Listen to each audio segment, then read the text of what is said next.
Halo teman-teman semua. Minggu lalu aku baru dari suku Baduy. Jadi suku Baduy ini terletak di Kabupaten Lebak, Provinsi Banten. Baduy itu kebagi dua, ada Baduy luar dan Baduy dalam.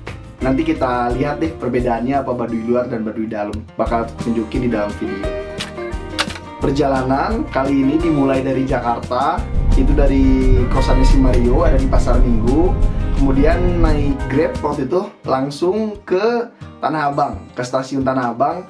Karena kita bakal naik KRL dari Tanah Abang ke stasiun Rangkas Bitung. Itu ada di Banten, which is makan waktu 2 jam, kayak gitu. Kemudian dari stasiun Rangkas Bitung kita ikut open tripnya wisata suku Baduy atau disingkat jadi Wisuba. Itu ikut open trip, harganya 200.000 aja waktu itu, harganya 200.000. Harganya bisa berubah, nanti langsung aja cek teman-teman di Instagramnya.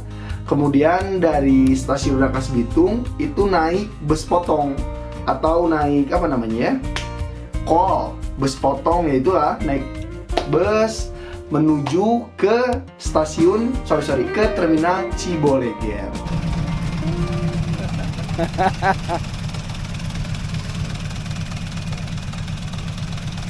Jadi hari ini tanggal berapa? Tanggal 9. Tanggal 9 Desember kita akan melakukan perjalanan ke Baduy Dalam. Ini ada Golden, ada Rio, ada Yoga. Ini udah di posisinya udah di Rangkas Bitung. Jadi buat teman-teman yang mau ke Baduy itu pasti bakal meeting pointnya di stasiun Rangkas Bitung kayak gitu. Dan kesini pasti ada open tripnya sih. Ikut aja open trip dari di sini nih, wisata suku Baduy.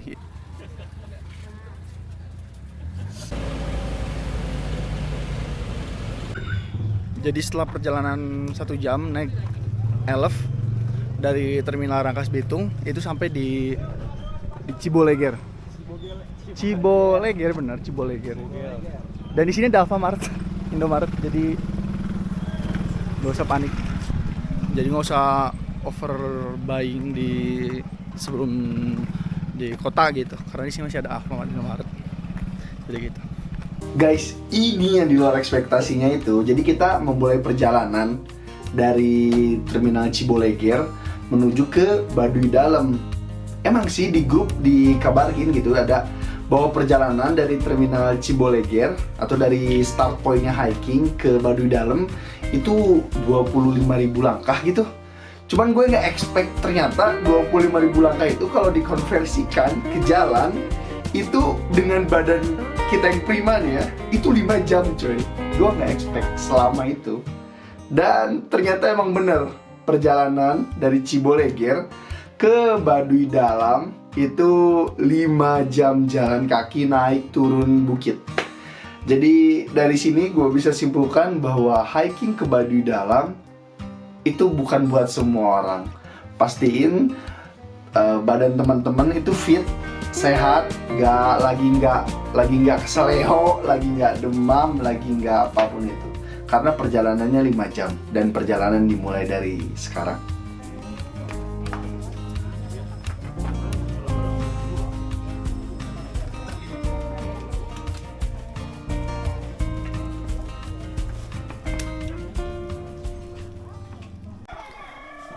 Jadi ini udah di Baduy Dalam, lokasinya itu dekat dari parkiran.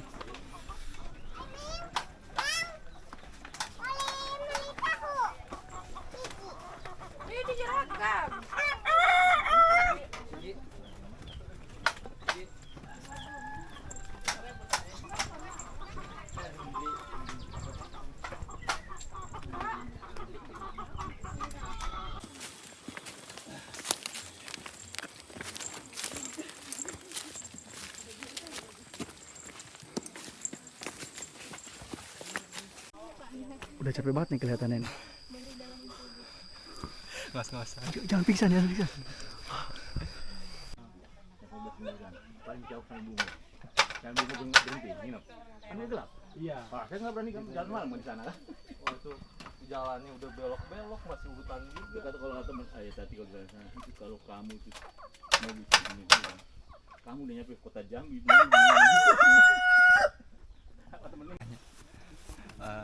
Jadi sekarang kita lagi di apa? Danau apa? Ranukumbolo. Ranukumbolo, siap. Ranukumbolo. Ranukumbolo tuh di mana tuh? Mogu-mogu. Mogu-mogu. Oh iya, ini Mas. Mogu-mogu di mana? Mogu-mogu di mana? Ayo. Bengkulu. Wah, Wih, Betul sekali. mana duitnya? Ini 2.000. ini suasana di Kota Santri. Santri, suasana di Danau Baduy. Danau Baduy. Dan selama ini anjing Sambal dia didiemin diungkep. 2 jam. Makanya Full rekam 2 jam. makanya tipis-tipis lah. Iyalah. Jadi aduh gimana ini ya? Biar bagus, gini bagus kali ya. Jadi ini udah di Leuitnya, Baduy luar. Jadi posisinya udah jalan sejam kayaknya dari Baduy luar banget yang ada parkiran. Iya, sejam lah kurang lebih. Sejam. Sejam setengah. Situasinya kayak gini. Ini bagus dan sepi. Jadi enak pakai foto-foto.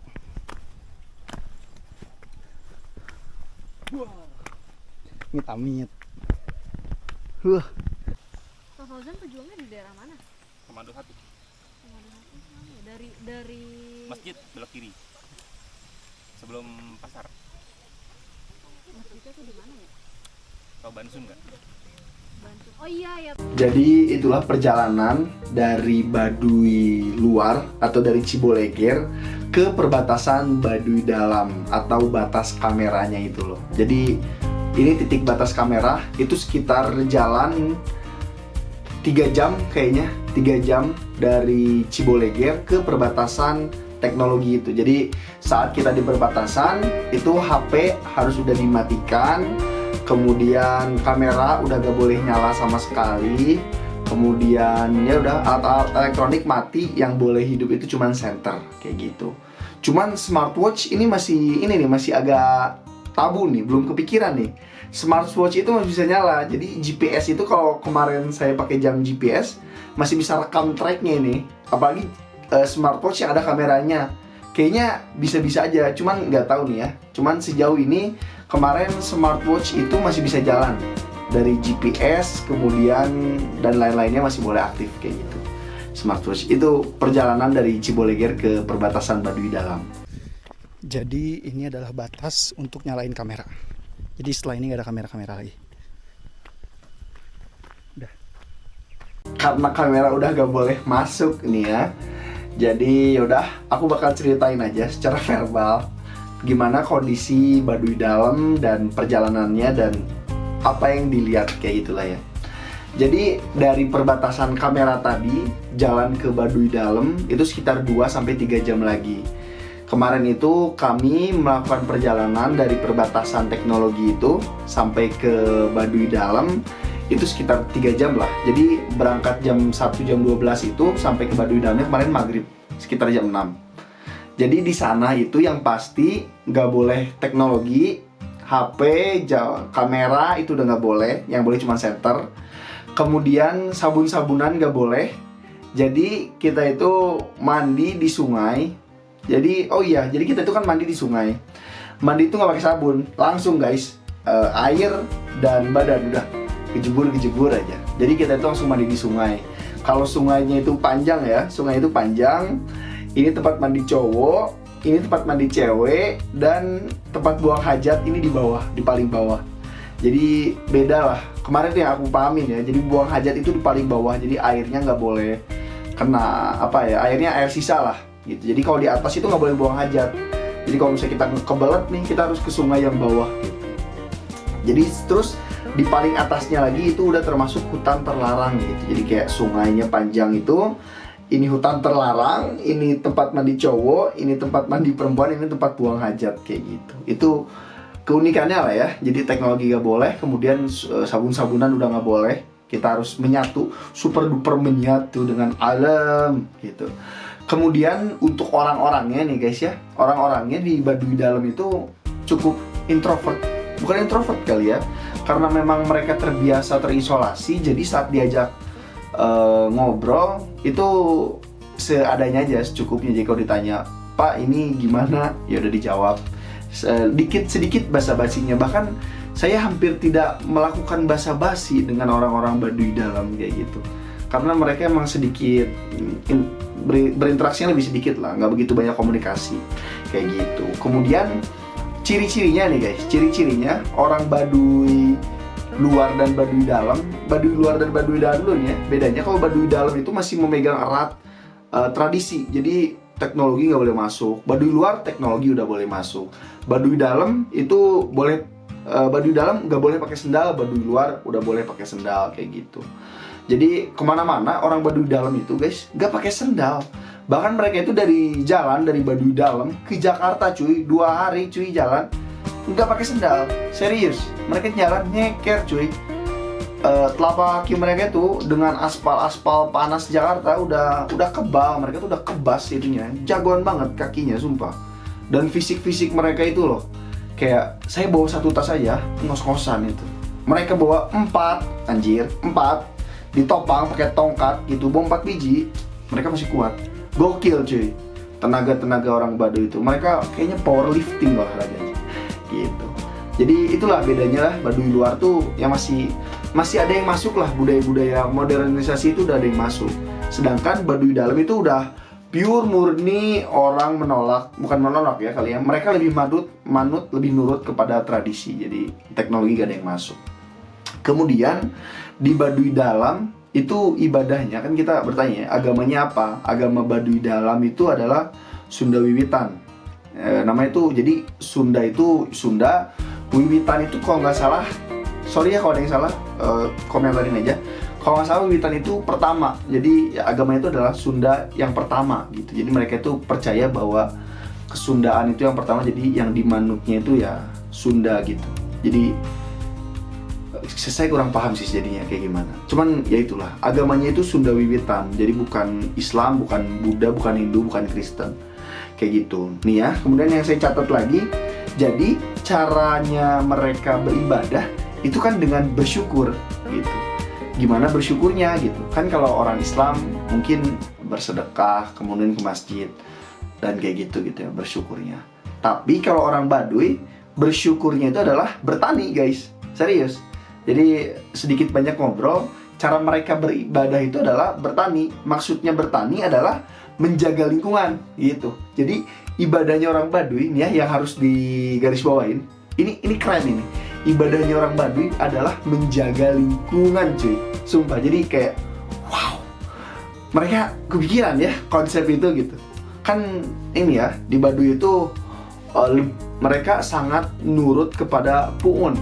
Pu'un itu adalah kepala suku, kepala adatnya gitu, kepala adat. Jadi Baduy dalam itu ada 3 desa. Setiap desa punya Pu'un. Nah, Pu'un itu kepala adat. Jadi mereka itu benar-benar nurut terhadap apa yang dikatakan oleh Pu'un. Jadi mereka itu manut aja, nurut aja udah.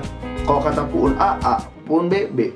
Karena mereka itu percaya bahwa lisan dan kata-kata itu lebih bisa dipercaya dibandingkan dengan tulisan kayak gitu. Jadi mereka itu percaya bahwa lisan itu sakral itu loh gitu. Lisan itu beneran harus diturutin gitu. Jadi mereka itu percaya lisan itu sakral kayak gitulah. Itu untuk budaya mereka ya. Ya, pengabdian mereka kepada kebaduyan itu, kepada Sunda Wiwitan itu, jadi manut kepada ketua sukunya atau Pu'un kayak gitu. Kemudian ada satu hal yang keren banget, quotes dari Baduy dalam itu kayak gini. Sorry ya, aku baca karena Sunda beda ini, jarang saya temukan. Itu bahasa Sundanya gini, lojor temenang dipotong, pondok temenang disambung. Jadi artinya itu adalah lojor temenang dipotong, yang panjang gak boleh dipotong, pondok temenang disambung, yang pendek gak boleh disambung-sambungin. Jadi maksudnya adalah kalau misalnya udah A ya A, B ya B gitu. Yang panjang gak boleh dipotong, alias yang panjang gak boleh dikurangin, yang pendek jangan disambung-sambung. Jadi kalau misalnya emang pendek jangan ditambah-tambahin gitu. Jadi yang berlebihan gak usah dikurang-kurangin, yang kurang gak usah dilebih-lebihkan Itu quotes yang keren banget gitu. Pelajaran dari suku Baduy itu yang keren banget. Kemudian ini quotes keduanya ini nih.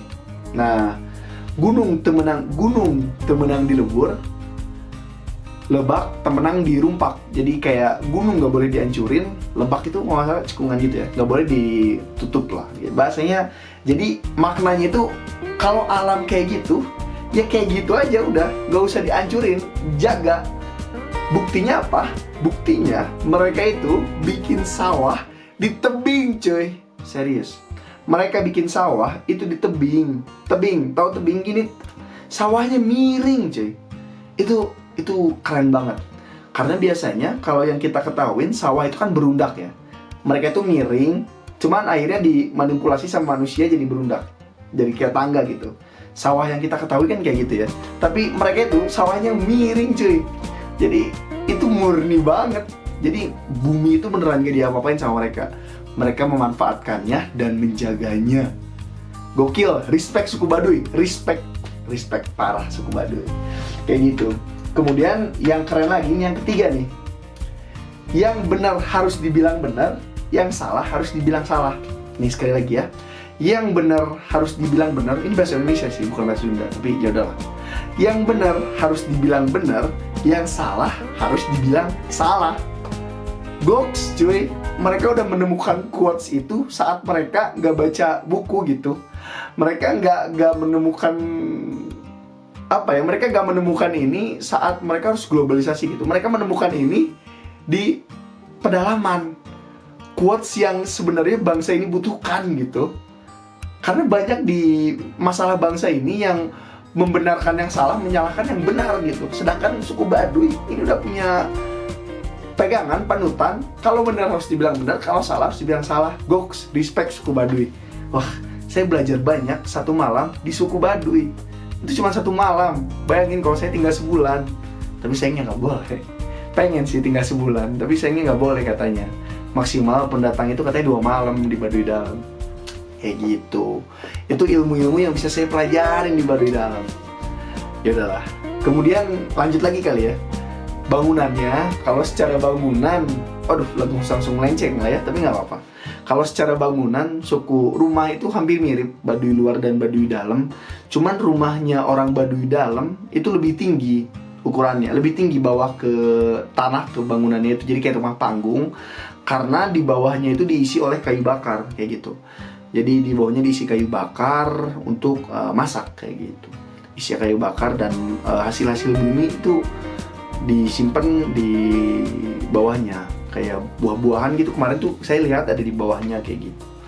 Kemudian derajatnya orang suku Baduy itu dilihat dari seberapa penuhnya lumbung padi mereka kayak gitu. Lumbung padinya itu leuit namanya, leuit. Kalau yang di Sunda Ciptagelar itu leuit sijimat, tapi kalau yang di sini tuh namanya leuit aja kayak gitu. Gitu sih yang bisa saya ambil di Baduy Dalam itu. Apalagi ya udah ya, orang-orangnya, kemudian ilmunya, kemudian bentuk fisiknya, bentuk fisik ini ya, rumah, perumahannya, bukan perumahan apa ya, desanya, kampungnya. Kayak gitu sih Baduy Dalam. Oh iya, satu lagi. Jadi di Baduy Dalam itu, anggap Baduy Dalam itu luasnya sebesar lapangan bola lah ya. Nggak luas-luas banget, tapi bukan yang kecil gitu. Anggap segede lapangan bola. Nah, dari tumpukan-tumpukan rumah itu kayak rumahnya segini gitu ya. Ini segini rumah nih. Segini rumah, kemudian di sebelah sini rumah juga. Di sini ada lapang.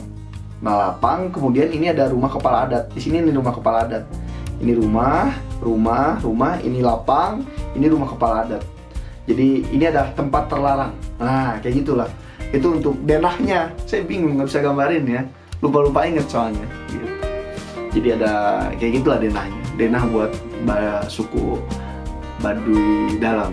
Kita nggak boleh masuk, nggak boleh menginjakan, nggak boleh masuk ke tanah sakral itulah. Terlarang. Karena itu selain rumahnya Puun, itu pun dianggap tempat yang suci gitu. Dan tempat itu dibatasin kok sama pagar, yang di pagar-pagar, terus ada kayu X, kelihatan kok kalau kita nggak boleh nginjak ke situ. Kayak gitu sih untuk Baduy Dalam. Jadi ya kita tidur semalam di situ kemarin, tidur semalam dan Tidurnya itu beralaskan terpal kayu, jadi buat temen-temen bawa sleeping bag buat tidur gitu. Karena dingin coy, punggung itu masuk angin tuh masuk dari bawah karena kayu, bawahnya itu bukan serbet, apa sih yang bambu disambung-sambung itu, anyaman bambu gitu, jadi angin tuh masuk lewat punggung, dingin kalau tidur. Jadi teman-teman sebisa mungkin bawa matras atau bawa sleeping bag kayak gitu sih. Dan malam-malamnya gelap banget di sana, jadinya bintang kelihatan cantik banget. Kemudian udah apa lagi ya yang bisa diceritain dari Baduy Dalam? Di dalam ada warung, jadi tenang aja. Kalau kalian mau makan Indomie atau pop mie, itu ada yang jual kok di dalam kayak gitu. Kalau kalian cari air mineral, di dalam juga banyak kok yang jual kayak gitu. Apalagi ya, udah sih itu cerita dari Baduy Dalam. Semoga teman-teman enjoy cerita Baduy Dalam karena nggak ada videonya guys, nggak ada videonya, jadi aku cuma bisa ceritain apa yang terekam gitu, nggak bisa dicatat, nggak bisa didokumentasiin gitu. Jadi ya aku bisa cerita sebisa mungkin yang aku ingat kayak gitu. Dan keesokan pagi, oh ya lupa sorry, kita tuh makan 2 kali di dalam. Jadi kita kan sampai Baduy Dalam itu maghrib, kemudian kita istirahat, itu malamnya makan sekitar jam 8-an makan, kemudian jam 10 itu sharing sama ayah itu orang yang punya rumah. Nanti kita tinggal di rumah itu, dan orang yang punya rumah itu kita panggil ayah kayak gitu. Nanti sharing malam-malam jam 10-an sama ayah itu tentang Baduy. Kemudian tidur, paginya bangun sakit perut, otomatis ke sungai. Dari sungai kemudian balik lagi, kemudian sarapan, beres-beres, siap-siap. Jam 9, jam 10-an kita mulai berangkat lagi, pulang lagi kayak gitulah itinerary-nya. Sederhana kok, karena udah capek, gak mungkin main-main di dalam, gak mungkin guys. Udah capek guys, jalan 5 jam itu, 5 jam 6 jam itu bukan yang mudah gitu, gak semua orang bisa gitu. Jadi ya jam 9, jam 10 kita udah mulai perjalanan pulang lagi. Jadi begitu cerita di Baduy Dalam. Jadi ini adalah tempat kita boleh nyalain HP lagi via jalur darat. Jalur apa namanya? Jalur apa? Gazebo. Jalur gazebo.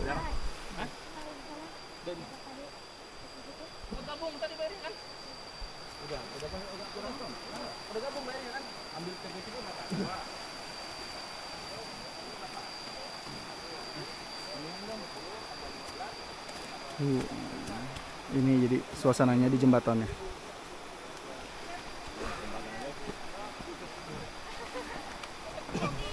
Yang bikin capek itu jalannya guys, karena jalannya itu jauh dari Baduy Dalamnya. Itu tadi hampir 1,5 jam, 1 jam ke luar, dan keluar itu butuh 5 jam kayak gitu.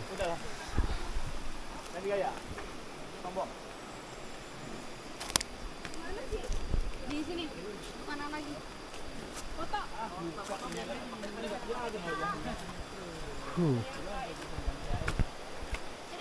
Kalau di lapangan tuh, kalau kepepet minumnya gini. Ini sebentar ini. Udah.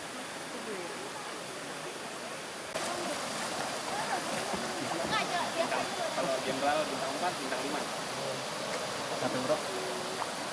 Setelah sehari tidak ada kehidupan, tidak ada komunikasi, akhirnya buka hal. Box ini serem banget guys.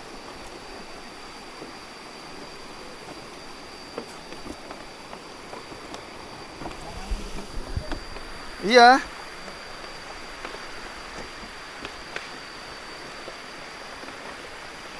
Box.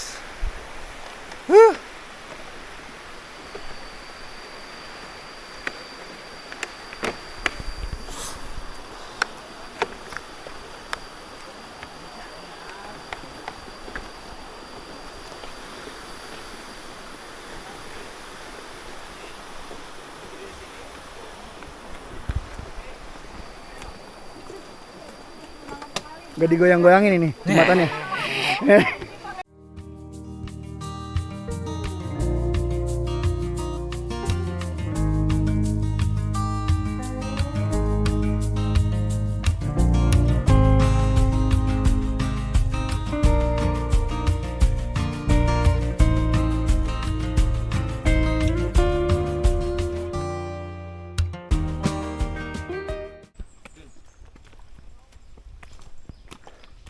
Kira Jang. Waduh, hati Jang. Oke. Ada yang lebih.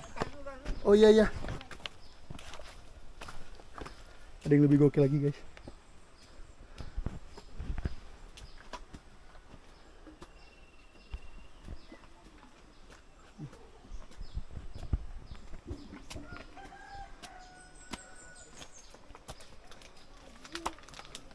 Tahan dulu. Mau gini aja gue. Bener-bener rekam buncit orang nih. Suasana di Kota suku Santri. Baduy. Aduh. Ini Mbak. Lanjut.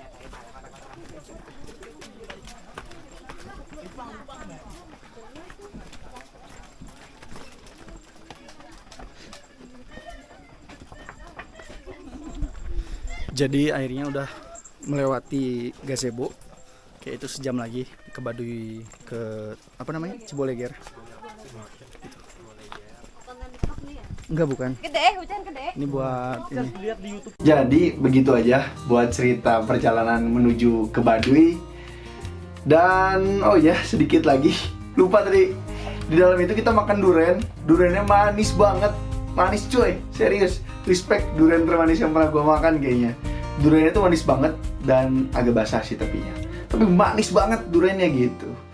Jadi itu bisa dijadiin oleh-oleh. Jadi oleh-oleh yang bisa dibawa itu durian, kemudian madu, kemudian gula merah. Apalagi ya oleh-oleh yang bisa dibawa? Coba teman-teman kalau ada inget, boleh komen di bawah. Oleh-oleh yang bisa dari suku Baduy. Seingat aku itu aja sih. Oh sama ini, kain-kain tenun. Lupa, kain-kain tenun yang dibuat sama orang suku Baduy luar. Itu juga jadi oleh-oleh. Gitu aja buat perjalanan. Cerita di suku Baduy, Baduy dalam dan Baduy luar. Dan yaudah gitu aja sih. Sampai jumpa di petualangan berikutnya. Bye-bye.